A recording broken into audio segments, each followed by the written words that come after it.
जय श्री राधे। पूज्य श्री सद्गुरुदेव भगवान के चरणों में प्रणाम। पूज्या उषा बहन जी का जीवन चरित्र। पूजनीय उषा जी का अंबाला आना जाना अभी बना ही रहता था, अनेक कारणों से आवश्यक भी था और सर्वोपरि था उनका अपने अध्यात्म के नाते बहन भाइयों से स्नेह। इसी प्रसंग में एक स्थान पर कहती हैं, तुम छोटे छोटे प्यारे प्यारे बहन भाइयों की आसक्ति न तो छूटती ही है और न छोड़ने की इच्छा ही होती है। बस सदा जो कहती आई हूँ वही बात अब भी कह रही हूँ। इस सब का आसक्ति और मोह, स्नेह, मैत्री, इन सब का प्रवाह यशोदा नंदन के पाद पद्मों में ही लय हो। उन्हीं के कारण हम सब एक दूसरे के हैं।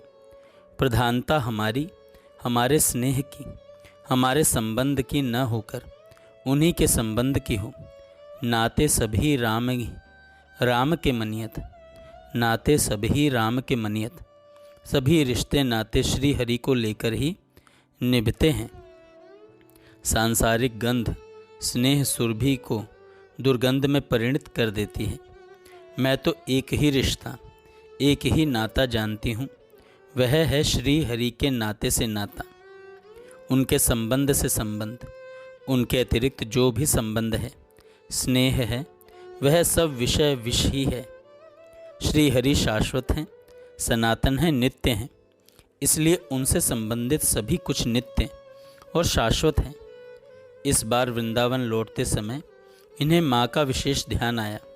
इनकी अपनी माँ में केवल मातृ भावना अथवा मोह का संबंध न था। माँ का चरित्र भी अपने में एक आदर्श चरित्र ही था। क्यों न होता, जिसके घर में प्रिया प्रियतम की अनन्या कृपा भाजन उनकी निज परिकर का जन्म हुआ हो, जिसने उस विभूति के प्राकट्य का गौरव प्राप्त किया हो, उसमें एक भाव विशेष का होना, इस प्रकार की भक्ति भावना रहना कुछ भी अस्वाभाविक न था। पूज्या उषा जी की 16 वर्ष की अवस्था में अत्यधिक बीमार हो जाने पर करवट लेना तो दूर, अपना हाथ सरकाने के लिए भी किसी के सहयोग के बिना असंभव था।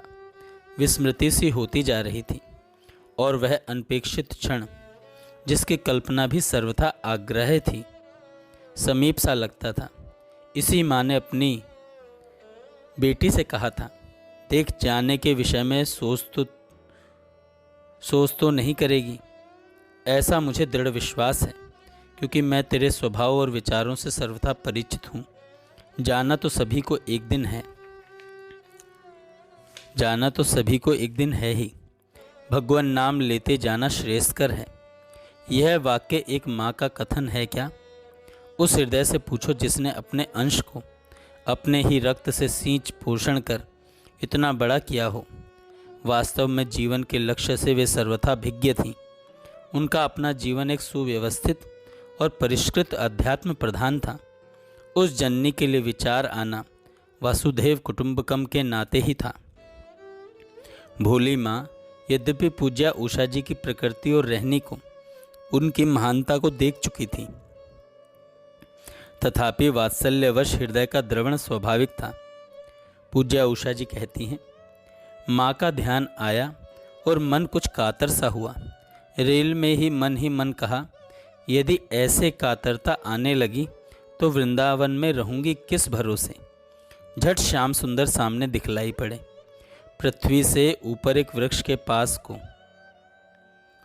पास को आकाश मंडल में स्थित, और तो कुछ स्मरण ही नहीं, लहराता हुआ पीतपट स्मरण है। केशावली फहरा रही थी। एक हाथ में वंशी थी, दूसरे से अपनी ओर इंगित करके कहा, मेरे सहारे। ये आत्मविभोर हो गई। रेल से मथुरा तक का रास्ता कैसे और कब बीत गया, इन्हें भान ही नहीं रहा। श्याम सुंदर का अपनत्व कहकर भी दूर का सा लगता है। ऐसी आत्मीयता, पग पग पर आश्वासन, ओह, यही संबल रहे पूजनीय उषा जी के वृंदावन वास में, अथवा श्यामा श्याम की सरस अनुभूतियों के सहारे उनका वृंदावन वास सफल होता रहा। पूजनीय उषा जी इस बार पुनः अंबाला होकर जल्दी ही लौट आई थीं। उनके जीवन की जीवंत शक्ति, प्राणों के प्राण उन्हें संजीवनी शक्ति प्रदान करते युगलवर उनके आराध्य प्रिया प्रियतम साथ साथ वृंदावन पधारे।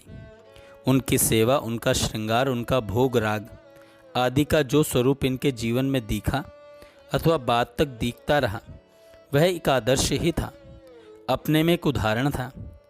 इनके अतिरिक्त संभवतः अन्यत्र कहीं देखने में नहीं आया। इसका मुख्य कारण था कि ये ठाकुर मात्र सेव्य और पूजा के ठाकुर न होकर एक अत्यंत आत्मीयता और सौहार्द तथा प्राणों के स्पंदन से सिंचित पोषित रहे। उनकी सखी सेविका पूज्या उषा जी के प्राणों द्वारा सींचे गए। अपने श्री ठाकुर की सेवा में, उन्हें लाड़ लड़ाने में, उनकी सभी व्यवस्थाओं में, उनके सुख के समायोजनों में वे इतनी तन्मय रहती थीं कि उन्हें अन्यत्र कहीं भी जाने और मिलने के लिए अवकाश निकाल पाना बड़ा ही कठिन होता। प्रायः वह भी नहीं। अपनी व्यस्त दिनचर्या के अतिरिक्त यदि कुछ अवकाश पाती तो उसमें ग्रंथों का अध्ययन करती, अपने बहुत अपनों को पत्र के माध्यम से आश्वासन प्रदान करती, पथ प्रदर्शन करती, उनकी भावनाओं का पोषण करती, उन्हें श्यामा श्याम के चरणों में दृढ़ रति हेतु प्रोत्साहन देती। वृंदावन आए पूज्या उषा जी को काफ़ी समय हो चुका था। इनके पढ़े लिखे होने की चर्चा फैलते फैलते अनेक लोगों तक जा पहुंची। डॉक्टर बांके बिहारी जी से परिचय। इन्हीं दिनों इनका परिचय हुआ एक सुप्रसिद्ध भक्त डॉक्टर बांके बिहारी वकील साहब तथा उनकी शिष्या श्री कृष्णा माता जी से। पूज्या उषा जी उनके सत्संग में आई। वहाँ पाठ और संकीर्तन तो होता ही था। पाठ समाप्त होने के पश्चात वे प्रवचन दिया करते थे।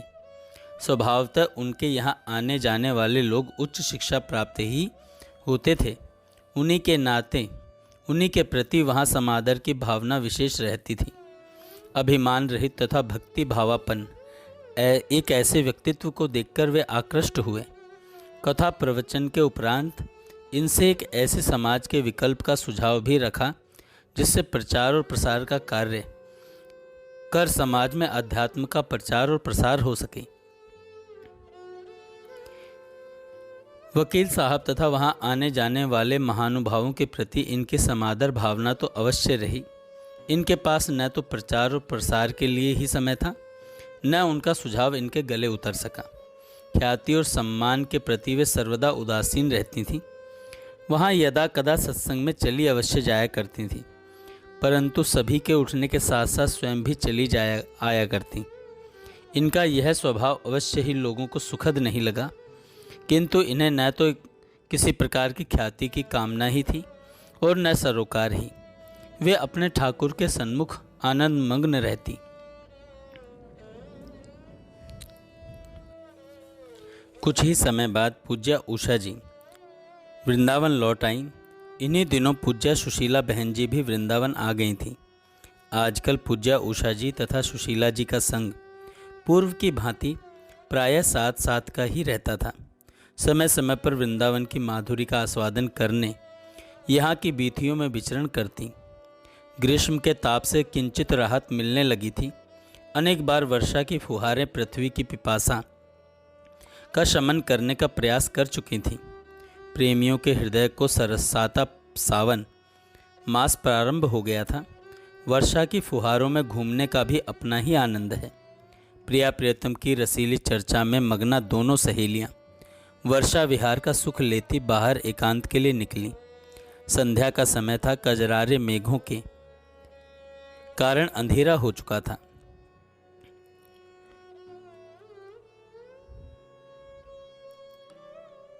वर्तमान साधु बेला के सामने से सड़क पर दोनों सहेलियां रसमग्न चली जा रही थीं। उन दिनों बसावट अधिक न हुई थी। चारों ओर वन्य वातावरण सा ही था। वर्षा हो चुकी थी। अनेक ऐसे जीव जो पृथ्वी के अंदर ही अपना जीवन यापन करते हैं, इस घुमस में त्रस्त होकर अपने आहार की खोज में बाहर निकल आया करते हैं। इस अंधेरे में से एक में इनका पांव पड़ा एक विषधर सांप पर। इनके चरणों से लिपट गया तथा काट लिया। पाँव में कुछ लिपटा जान इन्होंने बड़ी जोर से झटका दिया। झटका दिया। अपने बाईं ओर से सर्र से जाते हुए इन्होंने विषधर को उस हल्के से उजाले में देख लिया। बिजली के प्रकाश में जाकर जब देखा तो पाँव से रक्त निकल रहा था। उसके दांतों के चिन्ह भी बने थे। यह दोनों घर लौट आई। किसी को कुछ बताया नहीं तथा पूज्या उषा जी ने इस बात को गोपनीय ही रखने को कहा। नल के नीचे अच्छी तरह पांव धो लिए तथा टांग पर रस्सी बांध श्याम सुंदर के भरोसे निश्चिंत लेट गई। एक प्रयास यही रहा कि नींद न आवे। अन्य सबको यह कहकर कि सुबह तुम लोगों को एक बात बताऊंगी, सभी चकित रह जाओगे। श्री ठाकुर जी पर विश्वास लिए पूज्या उषा जी तो निश्चिंत रही, परंतु सुशीला बहन जी के मन में अनेक प्रकार की शंका कुशंकाओं का ताना बाना चलता रहा। यदि कुछ भी अप्रिय घट गया तो बड़ी ही विकट परिस्थिति बन जाएगी। रह रहकर वे इन्हें देख लेती, ये ठीक है। इस बात से बहुत सांत्वना होती। देर रात तक पूज्या उषा जी जागती रहीं। बाद में नींद विवश हो गई। भोर हुआ। पूज्या उषा जी ने संकीर्तन आदि करवाया, उपरांत रात्रि की घटना सुनाई। सभी भगवत कृपा की सुखद अनुभूति से अत्यंत प्रसन्न हुए। विषधर के विष के कारण इनके शरीर पर विचित्र प्रतिक्रिया हुई। वर्षों से पूज्या उषा जी की बाह में बहुत अधिक दर्द रहता था। कभी कभी उसका विकट रूप भी हो जाता था। वह बिल्कुल ठीक हो गया। इनके शरीर से एक प्रकार का लाल रंग का प्रस्वेद, जिसका अनेक इनके वस्त्रों पर चिन्ह भी लग जाता, निकलता था, वह भी बंद हो गया। भगवान का विधान भी बड़ा ही विचित्र है। उनकी कृपा का स्वरूप अगोचर है। इनकी यह तकलीफ इतनी अधिक थी कि कई बार बेचैन हो जाया करती थी। अपनी प्रिया सखी के लिए श्री ठाकुर ने सर्पदंश एक दवा का रूप बना इनकी उस बीमारी का उपचार कर दिया। जय श्री राधे। आगे हम कल सुनेंगे।